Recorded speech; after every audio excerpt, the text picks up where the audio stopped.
레위인의 직무, 그런 제목으로 하나님 말씀 나누겠습니다. 레위인은 성전에서 봉사를 위하여서 하나님께서 선택하신 사람, 그가 레위인입니다. 오늘날 말하자면 좁게는 하나님 앞에 구별된 목회자들을 레위인이다라고 그렇게 볼 수 있겠습니다. 또 넓게 말하자면 그리스도를 세상에 전하고 제사장의 역할을 감당해야 될 모든 그리스도인이 하나님 앞에 레위인이다라고 그렇게도 말할 수 있는 부분이 되어지겠습니다. 레위인은 세 부류입니다. 하나는 대제사장이죠. 아론의 반차를 쫓은 대제사장이 있고, 그 다음에 일반 제사장이 있습니다. 그 다음에는 함께 성전의 예배를 돕는 그 레위인, 이렇게 돕는 사람, 이렇게 세 가지로 이렇게 구별되어서 말씀드릴 수 있겠습니다. 레위인이 되는 데는 조건이 있습니다. 세상의 제사장의 역할을 감당하고 하나님의 예배를 돕는 조력자 역할을 감당하기에 꼭 필요한 것 14절에 구별되어져야 한다라는 것입니다. 구별되어지다라는 것은 다른 것하고 다르다라는 그런 의미를 갖고 있는 거죠.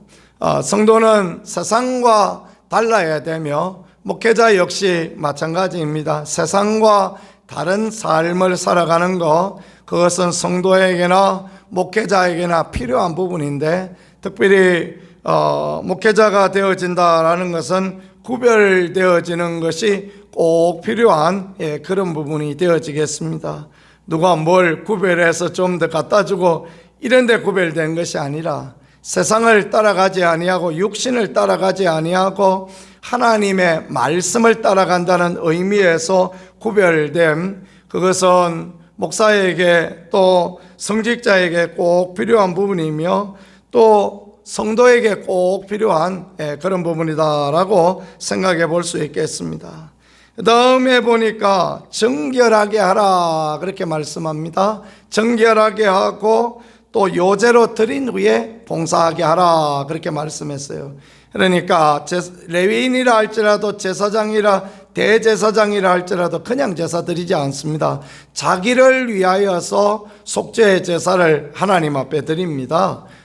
대제사장 1년 한 번 성전에 들어가서 제사를 지낼 때, 얘가 오늘 또 안 되면 또 이제 또 잘 되네. 1년에 한 번 제사를 지내러 들어갈 때 그냥 막 쑥 들어가는 거 아닙니다. 자기를 위하여 먼저 제사를 지내고 물로 씻고 정결하고, 그래서 이제 제사를 지내는 것처럼 하나님 앞에 우리의 삶도 마찬가지입니다. 하나님 앞에 우리가 하나님의 일을 감당하기 위하여서 꼭 필요한 것이 무엇이겠습니까? 정결하고 또 하나님 앞에 드림이 되어지는 그런 부분, 그게 하나님 앞에 참으로 귀한 그런 아름다운 부분 되어지겠습니다. 그 다음에 세 번째 보니까 온전히 드린 자 이렇게 표현합니다. 초태생 대신 취한 자이죠. 초태생 대신 취하다라는 것은 출애굽 때에 있었던 일을 의미로 삼고 있는데, 출애굽 때 하나님께서 하나님 말씀 듣지 않는 사람들의 초태생을 다 거두어 가셨습니다. 애굽 사람의 장자로부터 애굽 사람의 그 짐승의 맛배까지 전부 다 하나님 거두어 가시죠. 그 하나님 거다 하고 거두어 가십니다. 하나님께서 피할 방법을 주셨는데, 어린 양을 잡아서 설주와 임방에 그 피를 바르고 하는 사람들에게는 그 저주가 면하게 되어진다. 어린 양 대신 예수 그리스도의 보배로운 피로 저주가 면하게 되어진다. 그런 것을 말씀하여 주시고 가르쳐 주시는 그런 부분이 있죠.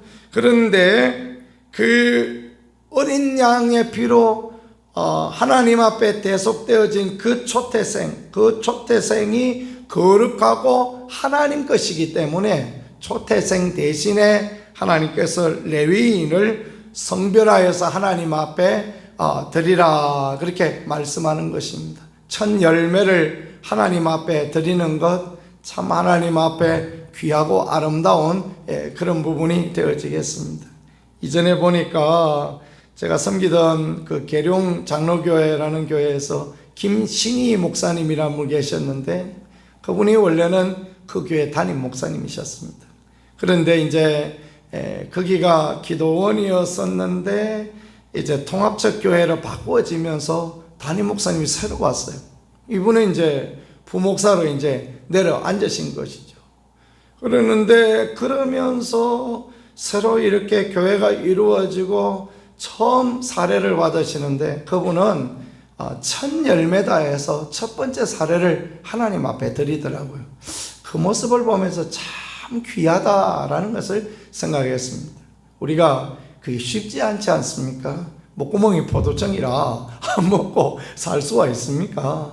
저도 그렇게 첫 열매를 하나님 앞에 드리는데 쉽지 않은 그런 부분들이 있는데, 참 귀하다라는 그런 생각을 그렇게 하게 되었습니다. 하나님 앞에 처음 것을 구별하고, 하나님의 것을 구별하고, 하나님 앞에 그 10분의 1을 하나님 앞에 구별하고, 하나님께서 그런 모습들을 너무너무 이뻐하시고 하나님께서 좋아하신다라는 것, 이것은 우리가 하나님 앞에 구별되어지는, 우리가 하나님 앞에 택한 백성이요 우리가 하나님의 은혜를 입는 그런 사람이다라는 고백으로 그렇게 하나님 앞에 하는 것입니다.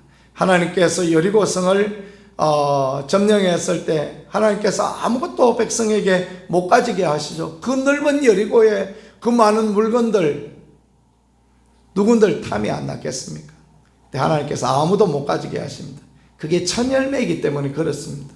영적으로 보면 가나안, 요단강 건너서 간 그 가나안의 첫 성, 그러니까 처음 빼앗은 성 아닙니까? 그게 하나님의 것이기 때문에 그 첫 열매를 하나님께서 하나님께 드리라 그렇게 말씀하시고, 아간은 그것을 자기 것으로 했더니 하나님께서 그렇게 기뻐하지 않으셨던 그런 모습들을 우리가 그렇게 볼 수 있죠. 처음 것을 하나님 앞에 드리고 또 하나님의 것을 하나님 앞에 구별할 수 있는 것, 이건 하나님 앞에 참으로 귀한 그런 일이 되어지겠습니다. 자, 레위인이 하는 일은 무엇입니까? 19절에 보니까 봉사한다 그렇게 말씀했습니다. 레위인이 하는 것은 봉사입니다. 레위인이 하는 것이 무거운 짐일 수 있는데 하나님 그것을 봉사다 말씀하시고, 다음에 속죄하게 한다. 레위인이 제사를 집례하고 레위인이 제사를 도와서 온 백성의 죄가 용서받게 한다. 이게 레위인이다 말씀하시고요. 그 다음에 재앙이 없게 한다 그렇게 말씀했습니다. 오늘 목사와 성도의 일은 무엇이겠습니까? 봉사하는 것입니다. 많은 사람들을 위하여 봉사하고 또 속죄하고, 속죄하는 건 뭡니까? 대신 하나님 앞에 용서를 구하는 것입니다. 하나님, 저 연약함을 용서해 주시고 저 악함을 용서해 주시고 하나님의 은혜를 해주세요. 믿음이 부족하면 그 부족한 부분이 자꾸 드러내지고 그러지 않습니까? 그러나 믿음의 사람은 대신 속죄하는 거예요. 그를 위하여 하나님 앞에 기도하고 하나님 은혜를 구하고, 그 다음에 그렇게 함으로 말미암아 재앙이 없게 하고, 이게 레위인의 직무고 이게 레위인이 해야 될 일이다라는 그런 말씀입니다. 레위인의 봉사의 연한에 대하여서 말씀하시는데 25세에서부터 50세까지 레위인은 봉사한다라고 하나님께서 딱 정해서 그렇게 말씀하셨습니다. 그런데 이 25세부터 50세 계속 하느냐 하면 그렇지 않습니다. 이게 5년간, 그러니까 25세부터 30세까지 5년은 인턴이에요. 수습기간입니다. 5년 동안 레위인이 봉사하기 위하여 선배 레위인들에게 배우는 거예요. 그래서 하나님의 일을 서투르게, 예배 드리는데 서투르게 할 수가 없는 것 아닙니까? 그렇죠? 그래서 이제 교회도 그렇습니다. 교회도 전사님들이 적어도 몇 년간 이렇게 봉사하고 그런 일을 하게 하죠. 그래서 이제 파트 사역자로, 주말 사역자로 와서 교회를 돕는 일을 하게 하고, 전임 사역을 하면서 또 목회를 배우게 하고, 그래야 해서 이제 몇 년 지나면 안수를 받게 하고, 그래 막 한국 사람 얼마나 성급한지 그냥 막 1년 지나고 나면 막 목사 안수 받으려고 막 달라들고. 근데 그게 그렇게 아름답지 않습니다. 이제 목사 안수를 받고 나면요 배울 데가 없습니다. 어디 가서 배울 데가 없어요. 그저 부교육자 생활을 할 때는 뭘 좀 잘못해도 뭘 좀 실수를 해도 막 담임 목사가 감싸 줄 수 있어요. 아이고 막 처음엔 다 그렇습니다. 저도 옛날에 그랬습니다. 옛날에 저도 많이 버벅거렸습니다. 막 그러면 끝나잖아요. 그죠? 그러면 되는데 그러면 이제 안수를 빨리 받으려고 막 그러다가 보면 나중에 실수를 해도 누가 옆에서 감싸 줄 수 있는 사람이 없어요. 어른들이 옆에 계시고 할머니 할아버지가 계시고 얼마나 좋습니까? 그냥 손자가 뭘 잘못해도 그냥 아이고 그냥 어른이 감싸주면 그럼 막 엄마가 매를 들고 달려오다가도 어른이 감싸주면 그냥 가야 되죠. 그죠? 그 어떻게 어른이 붙들고 있는데 그걸 때리겠습니까? 그런 것처럼 감싸주고 하는 것들이 참으로 필요하거든요. 그래 그런 부분이 필요합니다. 또 그 다음에 말씀에 50세 이후에는 뭐 하느냐? 50세 이제 나는 막 은퇴했으니까 종쳤으니까 나는 아무것도 안 한다. 그거 아닙니다. 여기 보니까요 26절입니다. 그 형제와 함께 해막에서 돕는 직무를 지킬 것이요 그랬습니다. 그 이제 은퇴하신 레위인들은 백전노장 레위인들은 뭐 하느냐? 그러면 그분들이 새로운 25살에서 30살까지 레위인 데려다가 가르치는 것입니다. 그래서 성전에 물두멍에 물은 이렇게 채우고 불은 이렇게 뭐 켜고 뭐 잡을 때는 뒷다리는 이렇게 붙잡아주고 그거를 5년 동안 가르치면 세상에 그 얼마나 복잡한 게 있겠습니까? 그렇지도 않지 않습니까? 5년 동안 하고 나면 눈 감고도 할 수 있을 만큼 수준. 그러면 이제 30세부터 50세까지 자기 직무를 감당하고 은퇴한 분들은 또 후학들을 가르치고 그래서 레위인이 계속해서 성전에서 하나님의 일을 하고 그리고 이제 성전은 아름다운 예배가 되어지고 이런 모습들이 있는 것입니다.